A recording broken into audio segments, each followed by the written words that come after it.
मित्रों नमस्कार। मैं आज आप लोग के बीच पुनः एक विषय को लेकर आया हूँ। वह है खुशी। खुशी हमारे जीवन के लिए एक आवश्यक पहलू है। बिना खुशी के जीवन को जी पाना बहुत कठिन होता है।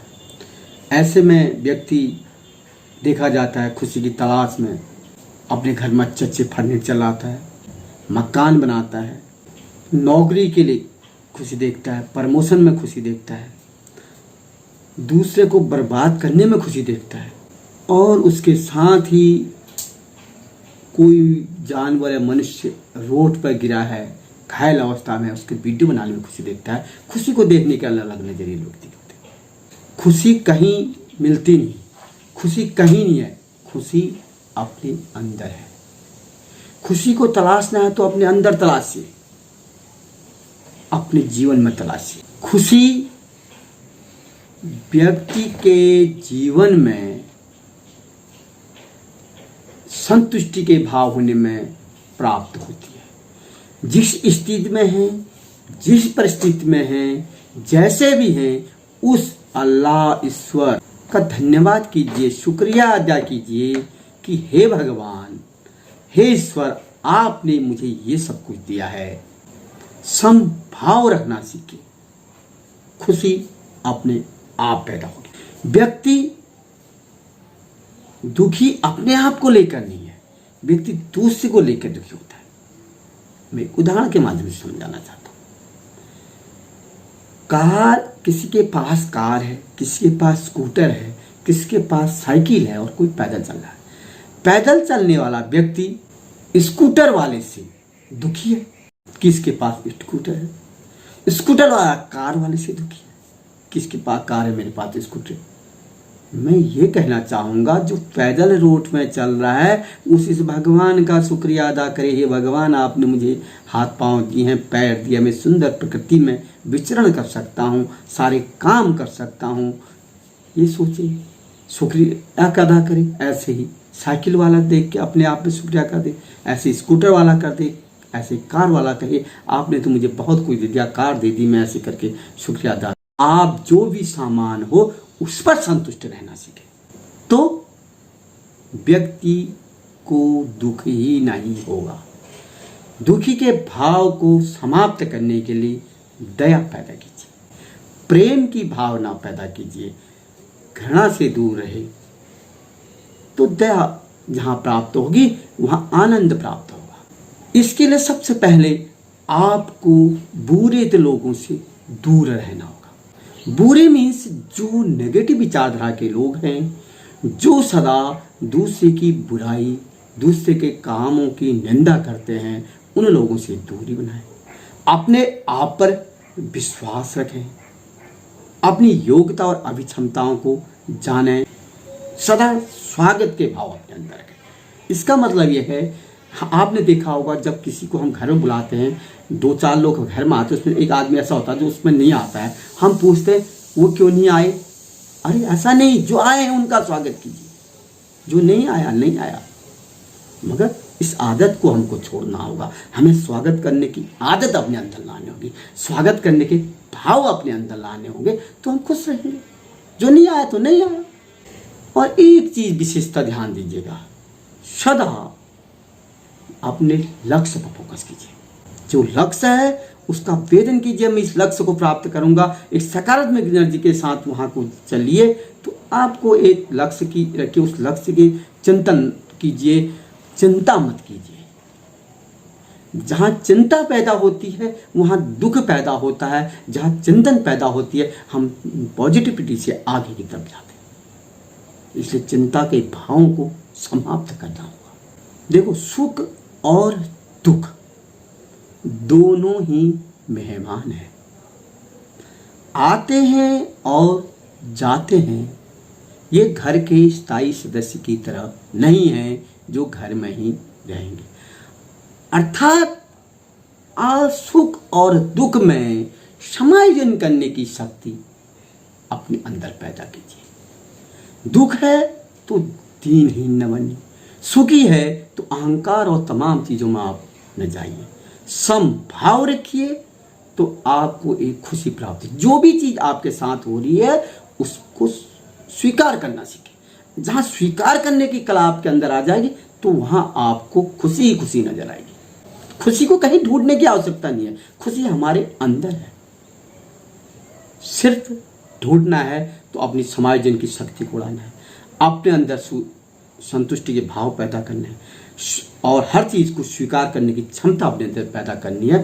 तो अपने आप में उस खुशी का एहसास हमें होने लगेगा। एक उदाहरण के माध्यम से मैं समझाना चाहूँगा। मजदूर होता है और दिन भर मेहनत करता है और रात को खाना खाता और प्लेटफॉर्म में सो जाता है। उसे पता नहीं होता कि कल मेरे को काम मिलेगा नहीं, खाना मिलेगा, मगर फिर भी वो आता है और बड़े आराम से चैन की नींद सोता है।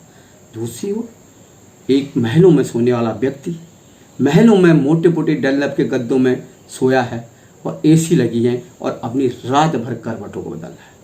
उसे चिंता है कि पैसे को मैं कहाँ रखूं, इस पैसे को मैं कहाँ लगाऊं, वो एक चिंता में खोया है। अगर देखा जाए तो वो व्यक्ति सुखी है जो काम करने के बाद, मेहनत करने के बाद प्लेटफॉर्म में सोकर नींद निकाल रहा है। वो व्यक्ति सुखी नहीं है जो महलों में रह रहा है। इसलिए सुखी कहाँ है? अपने अंदर संतुष्टि के भाव, उसने खाना खाया और संतुष्टि के भाव पैदा हुए और वो सो गया, वही खुशी है। अगर जहाँ खुशी नहीं होगी वहाँ अनिद्रा भी हो जाएगी, वहाँ तमाम प्रकार के रोग भी पैदा होने लग जाएंगे। इसलिए खुशी को अपने जीवन के अंदर उतारो, खुशी को अपने जीवन के अंदर लाओ, एहसास करो जो भी हमें मिला है, हे भगवान आपका शुक्रिया हो, आपका धन्यवाद हो। हमारे अंदर एक श्वसन क्रिया चल रही है जिससे हम जीवित हैं। जिस ईश्वर और जिस भगवान, जिस अल्लाह ने हमें यह श्वास दी है इस मनुष्य रूपी जीवन में आने के लिए, उसका हमको शुक्रिया करना चाहिए। अगर आपसे कहा जाए कि अब आपकी श्वास समाप्त होने लगी है, अब आपका जीवन नहीं है, तो आप करोड़ों रुपया भी दे दोगे तो एक श्वास नहीं खरीद सकते। जब वो जो हमारे जीवन को श्वसन क्रिया चलाए उसको करोड़ों रुपये में नहीं खरीद सकते, तो इसका क्या जरूरत, इस भौतिक से क्या जरूरत? अपने अंदर से एहसास करो। श्वसन क्रिया जिसने दी है, जिसने हमें जीवन दिया है, इतना सुंदर जीवन दिया है, इस मनुष्य रूपी जगत में हमें घूमने का जो पूरा हमें आनंद प्राप्त हो रहा है, अपने बुद्धि का प्रयोग करें, हम कुछ अच्छे कार्य करें, ऐसे काम करें जो समाज के लिए उत्थान के हों, तो हमें सदा खुशी मिलेगी। स्वार्थों में विलुप्त ना रहें। अगर स्वार्थ आपके अंदर होगा, मैं, ये मैं, वो मैं, तो वहाँ मैं होगी, तो वहाँ आपका विनाश होगा, वहाँ नकारात्मकता प्रवेश करेगी। जहाँ नकारात्मकता आपके अंदर प्रवेश करेगी तो वहाँ खुशी बिल्कुल नहीं झांकेगी। खुशी को झांकने के लिए, खुशी को लाने के लिए आपको अपने अंदर करुणामयी धारा का प्रवाह करना पड़ेगा। ऐसे भाव पैदा करने होंगे जो इस संसार के लिए, इस विश्व के लिए कल्याणकारी हो। जहां जहां कल्याणकारी भावनाएं आपके अंदर पैदा होंगी, पॉजिटिव एनर्जी आपके अंदर पैदा होगी, तो आप भौतिक संसाधनों को महत्व नहीं देंगे, तो वहां से आपके अंदर खुशी पैदा हो। मित्रों, दो बच्चे होते हैं, वो साथ में रहते हैं, कि कमरे में रहते हैं और पढ़ाई करते हैं। उसमें से एक बच्चा फर्स्ट डिवीजन प्राप्त हो जाता है और एक बच्चा फेल हो जाता है।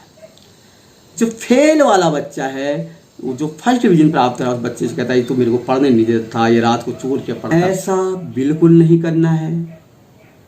आपको ये देखना है कि मैं फेल क्यों हुआ, किन कारणों से फेल हुआ, उन पर चिंता न कर, चिंतन करना है और लक्ष्य की तरफ बढ़ना है। मैंने पहले कहा, लक्ष्य की तरफ फोकस करना है कि अब मैं भी इसकी तरफ फर्स्ट डिवीजन आऊंगा। ये नहीं कि इसके कारण मैं फेल हुआ, उसके कारण आप फेल नहीं हुए। आपके अंदर कोई कमी रही, उसके कारण आप फेल हुए।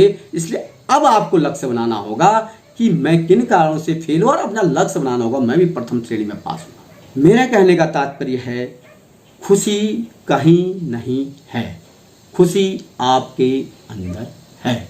खुशी आपके जीवन में सदा विद्यमान है, सिर्फ एहसास करना है। एहसास कैसे होगा?